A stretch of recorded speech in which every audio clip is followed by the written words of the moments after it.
Guys, I'm out here, the East Coast Mustangs. We got, what's your name, man? Mike Stewart. Okay, we just did a video about all of the products and your guys' company, but you're building a truck for one of the Blackwells, Jeff, right? Actually, this is Jeff Blackwell's yeah, truck. Yes, sir. I'm going to start right off the bat. You mentioned earlier, man, you really, there's wiring here, or at least there's going to be, and there's, I don't see anything. You like to keep stuff clean, Exactly, exactly. We really like the street rod side of things.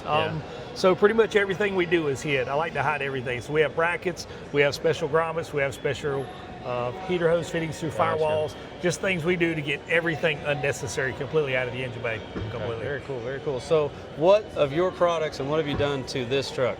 So the specific things on this you will see right behind the engine, this is a PCM bracket. Y'all guys may have seen that in the previous video. This is where the computer mounts. So there's a lot of great places to mount it.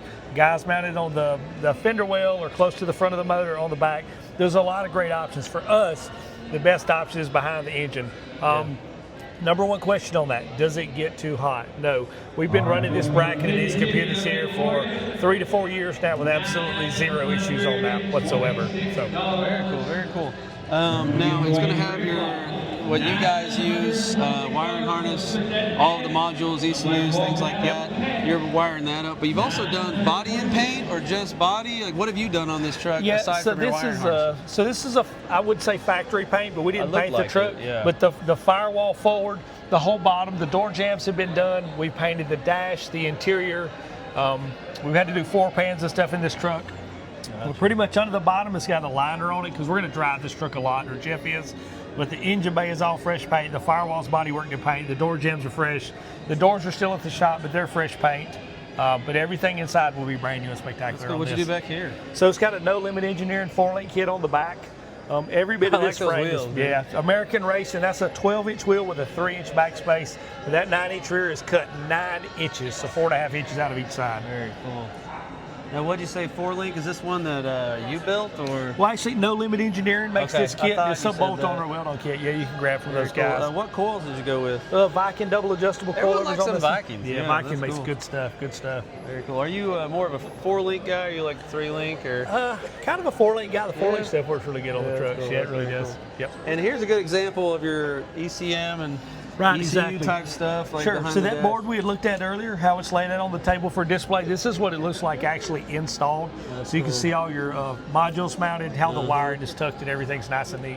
That is, boy, that is nice. Very cool. This truck has a custom fab dash in it too. So it's air conditioned, but we didn't want the air conditioning under the dash with the plastic vents. So these are Resto Mod Air billet vents. We have dimple dies that we made. All this is fab. There's 5 different pieces of metal fitted here in TIG. There's about 60 to 70 hours just in the metalwork on the dash for the AC vents on this truck. That is amazing. What's your favorite part of this build? Oh man, there's so much. To be honest, it's an absolute pleasure to get to build a truck for a friend, and there's a lot of love in this truck, and that's really the best part is getting to work with Jeff on it. I like that you're mixing the old with the new. You know, exactly. Keeping some of the original paint, but then painting the new stuff. That is cool, man. Well, very cool, man. What else? What was the hardest part of doing anything to this truck? Hardest part, getting Jeff not to put a Windsor motor in it. Let me do a kind of. He wanted the Windsor, huh? Yeah, just in all seriousness, we got a great team of guys, collaboration with the guys to get to the point where we are now. This is a new design on the front. This whole front end is one piece. So usually on these older trucks, you have 3 pieces. You have the radiator support and the 2 inner fenders. Well, if you look, all this is welded in one piece. All one piece, huh? And from here down, these inners are custom made sheet metal. Wow. And that's all custom, and it's all welded together in one piece. There's 5 different pieces of metal in this to put all that together, and then it encases the radiator right there. But literally when you're done, that's all you'll see. We have to do a cold air intake and a radiator and fans, and that's going to be it. So cool. we have a bulkhead here for the heater hoses behind the engine. And then also from here you can see the grommet for the wiring harness, so that's where the control pack comes out. Gotcha. And that's all the wiring that comes in the engine bay. Headlights, turn signals, everything else mounts under the bottom on brackets, so it's all gone. Very cool. Well, where can people find you if they want to build or wire harness? Same thing, Travelers Rest, South Carolina. Easiest way to get us is on Instagram, or reach out to me on Facebook Messenger. And my phone number is everywhere. That is my cell phone number that's posted everywhere. And yes, you may use it. You can call it anytime. So. All right, very cool. East Coast Mustangs, man. Thank you for your time. Yes, sir. I appreciate Thanks, it. Greg. You have a good one. See ya.